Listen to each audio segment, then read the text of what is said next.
Hi, my name is John Aitchison. I'm with Tavern Service in Northridge, California.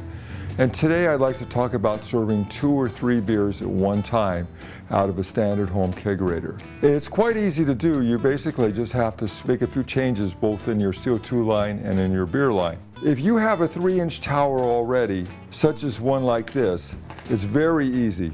The whole pattern on a 3-inch tower is almost always the same, whether it be a triple tower like this or a single tower such as this. All you have to do is unhook your beer line from the bottom, lift up the collar, unscrew the 4 screws which are on here, pull your tower out, drop the line down through the bottom, and then reattach the screws. You'll need to attach each one of the beer lines to its own coupler and just hook it up to the top of the coupler. Now the other change you'll need to make is in your CO2 system. There's several ways you can do that. In any case, you're going to need to cut your CO2 line, cut that off as far out as you can so you can preserve as much line as you have. The least expensive way to do it is to use either a T or a cross.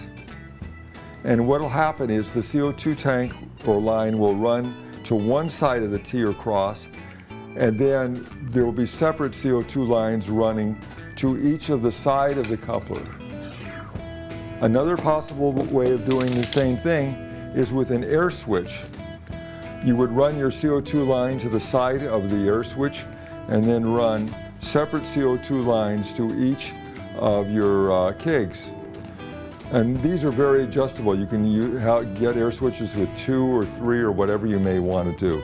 And you can also shut them off when they're not in use. The last possibility on that is you can mount a inline regulator such as this. The CO2 will come in on the side and it'll exit out here at the bottom, and it'll have its own air switch as well.